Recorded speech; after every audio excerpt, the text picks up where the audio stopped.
Don't blink, it's your boy. Welcome to the show. Because they're doing well, because they're having a wonderful day. We are continuing to recap some Tokyo Ghoul. But before we start, I need you to tell me one thing. Do you like when I use panel from the manga as thumbnails? Last time we stopped at 35. We're playing the artwork in the background as the music you can be hearing. But so far, we have some really, really good chapters. We have some really good chapters in French. And I'm so excited to talk about Tokyo Ghoul because it has been a long time. So because I'm excited, let's go right ahead. We're going to start with number 36. Oops, sorry. I'm so sorry, we're much later. So what happened was the Arc Night finished, and then I had to charge the battery, but this phone battery was also small, so we started playing a little bit, but now we're back. And I have some idea for cool videos, so I'm going to continue. So as we're starting to the 36 chapters of Tokyo Ghoul. So we got more about the gourmet, right? And it's quest for perfection. So it is kind of sad because it's sad because the goal, and there's a lot of I'm listening to a song that's crazy. Look, listen to that.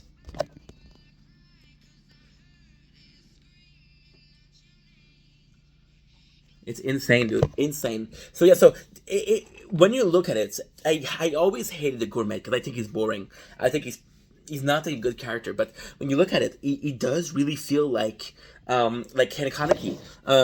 He doesn't feel like he belongs with the other ghouls who are just trying to survive or just trying to hide. And he's proud of his heritage. He's proud of being strong. He's proud of being the dude who is able to survive in a world where ghouls aren't supposed to survive. So we have the quest for perfection. The quest for perfection is I want to eat the best of this, the best of this, and the best of this. And at first, it's like he's an asshole. He is an asshole. He is a total asshole. However, you understand that. You understand that his life isn't meant forever, and if he is to live as a pariah, might as well be a pariah.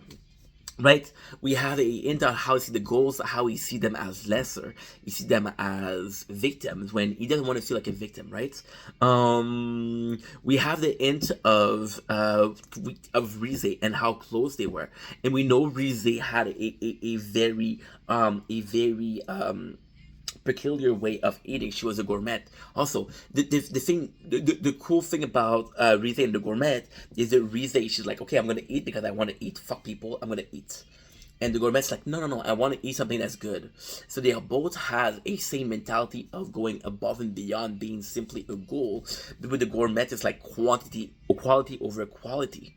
Quality over quantity. And with Rize, it's like, I don't give a fuck about quality, I just want to eat. Right, so we have a cut on the fingers of Ken, and we have the gourmet, right, which is he smelled the handkerchief. It's like, okay, well, this is amazing. Now, in this video, we learn why he doesn't know that Ken is half ghoul, half human, but he's like, how is this ghoul smells so much like a human? We have 37. We have 3 people that's waiting for Ken, right? Because they bring him to the restaurant. Remember the quest for the restaurant? He said, okay, well, I'll invite you. We have 3 people waiting. One of them is a human. 2 of them are human, and Ken is the only goal. We realize it's an ambush. We realize that it's actually a crazy thing, and you feel bad for Ken because this is such an important moment in Ken's story. You see, it's nuts because it's surrounded by ghouls, and you see how cruel they are. And at this time, we're still very early on in Tokyo Ghoul. We're at 10% of the entire things. And at the moment, we know that ghouls are victims. They're being hunted. So like, okay, well, they're hiding in secret. So you get a whole society, or like a high society of ghouls.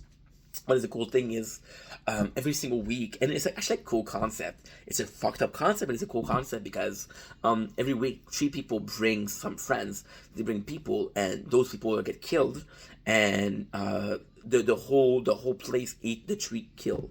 So we have the tree, which is really cool. Is that we feel bad for Ken because he was fooled, right?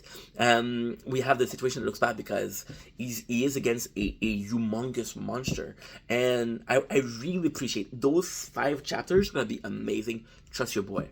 So yeah, there's 3 characters, and there's this humongous guy, and Ken is, and it's nice because in Tokyo Ghoul, one of the problem is pacing, but it's not the pacing that you think about it. If you look at a show, a normal show, the pacing will be too slow.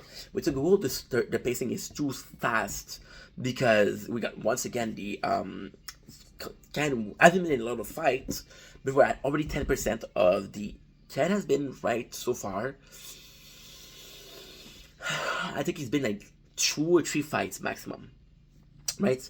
And the craziest thing is we're 10% of the whole thing. That's not a lot, right? That's not a lot at all. So the pacing is extremely fast. So we know that Ken is stronger, but the guy is very intimidating. So we have the first character that dies, right? We have a third fight. The star here is how they, yeah. I took some notes. I'm reading some notes. The star here of the chapters is the chapter itself isn't great. The chapter in itself is betrayal of Ken, is tree victim, is about to get eaten, is the cruelty of the ghoul. But the star here is the way they react. How when they find out that they're being stuck, the different reaction. You got Ken who stay calm. You got a girl that's like, oh, you betray me. She gets mad at betraying. There's another guy that tries to run away. And what I love about this is exactly what Ken Kaneki and Tokugo represent. What I love about this is in psychology we often see fight or flight. And so the first guy, he wants to run away. He wants to run away. He wants to escape. The second girl, she gets mad at the person who betrays her. It's like, oh, you betrayed me. Fuck you. How could you do this to me? And you got Ken, who isn't sure that you should run away and should fight. Now, the greatest part here, the exceedingly great part here, the part that if you're a grown person and you're a mature person will make you have an orgasm, is Ken at the beginning of the book. And once again, the pacing is awful here because it's going too fast. But the Ken that we saw at the beginning was a weak person. He would have run away. But now we have a Ken, and that Ken, still being a coward, have conviction. He promised himself he was going to help. He promised himself he was going to save. And all because the mother of Inami died. So instead of running away, he's stuck in between wanting to run away, because that's his nature, and wanting to fight to protect the people. Which we get in 38. Speaking of 38... Got 38. Try to do a good pacing because I want to keep this this as concise as possible. I'm going to do another video of Tokyo Ghoul after, so it's going to be super cool. We have the first kill, which is the guy wanting to run away. The nice part here is that Ken acts heroic. When the first guy gets killed, Ken tells the girl, hey, left behind me. And what is really cool, is that the ghouls, they betray him. And he wants to help the human. Now, I'm playing a game right now called Metaphor Re Fantasio. And Metaphor Re Fantasio is extremely based on races. Some races are well regarded, some races aren't well regarded. So it's a question of what's your place in society and such. What is really, really cool here is that Ken, he's like, okay, well, the ghoul betrayed me, I'm gonna help human. And then the human, what she does is she push him, so they go against her. However, the cool thing is, since Ken is very rare, so it's kind of crazy, because in a lot of ways, I'm trying to check out something. Okay, that's good. That's really good. Okay, cool. So the kind of the hard part here is that we see the restaurant, they bring people, right? And it's kind of weird because it's gourmet, so you would think that they're good people, but no, it's just a place in society. Like this place, this guy, the first guy that get killed, he's a very important journalist. The second girl, she was a lover, and Ken, well, he smells special. Which sounds weird, but that's what they're saying. So, the executioner, if you will, knowing that Ken is the main dish. So he knows that he wants to keep Ken the freshest, which means he's not going to kill Ken before he kills the 2 others. So even though she pushes Ken, the guy is actively going against her. But for the first time, we see Ken trying to protect somebody, which we never saw before, which is good. She's pretty good. She's surprisingly good at surviving, and you see that it's kind of nice because the first guy wanted to run, right, and he wasn't able to because he was engaged. But now she's putting up a fight.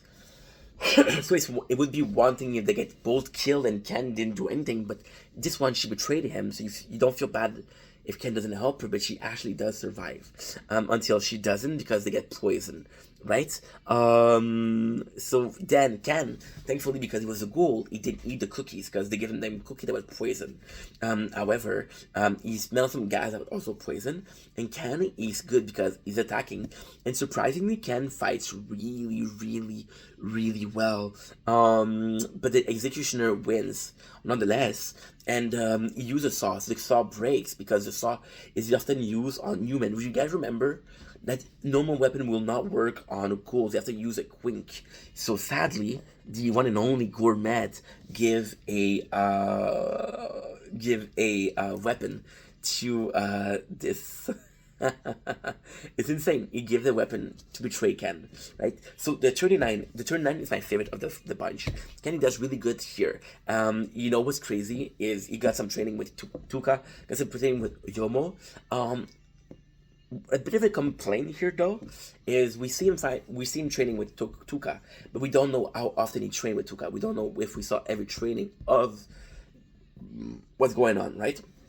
So we have Ken is actually able to do really well because he read some book about fighting. So half of what he's knowing is from actual fights and from reading. And there's a really cool moment where you remember his fight with Amon, right? And this is an important narrative prowess because if you guys remember when he was fighting Nishiki for the second time, he was comparing his attack to Tuka, and now that this guy is a big burly, compares that to Amon. So you can see that Ken really understand the fighting and really analyze the fighting. So he does really well. He managed to break a arm, but then the poison makes an effect, right? And he gets that advantage, right?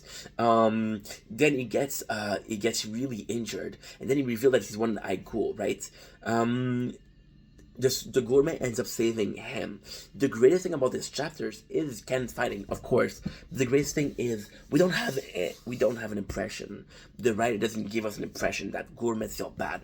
We know exactly Gourmet is hungry and wants to keep Ken for himself. So it does seem noble. It does seem like, oh, I'm so sorry, dude, that I did that to you. But at the same time, he's like, no. I have a good reason. I want to keep Ken for myself. So I thought it was interesting because at the same time, you're like, okay, well, can I trust this guy? Because at the first time, you're like, oh, you feel bad for the gourmet, right? And everybody tells Ken, don't trust him. But then Ken feels bad and he gives him a chance. And then the gourmet betrayed that chance, but at the end saved Kaneki. So it's as if I betrayed you, but I fix it. If I betray you as a friend and I fix it, would you trust me after, or you say I still betray you? And the question is answered in this chapters. No, he did it because he wanted to keep it for yourself. The star also of this chapters is at the very end. We have our first bonus chapters. So the first thing we have is Inami and Tuka. Inami and Tuka are picture perfect of what you want to accomplish. They're sisters, both ghouls, both living a normal life. In this world that's crazy, right? That's what we need. We need some normalcy. We need some. See and again, it's not a complaint. It's just an observation. I love Ghoul, but the manga starts with Ken Kaneki being a normal dude, wanting to go on a date, and he's a very normal dude, right? And then you realize that he becomes a ghoul, and then all sense of normalcy ends there. So the fact that we have Tuka and Inami, we're going back to that normalcy egg. We're still living our life, you know.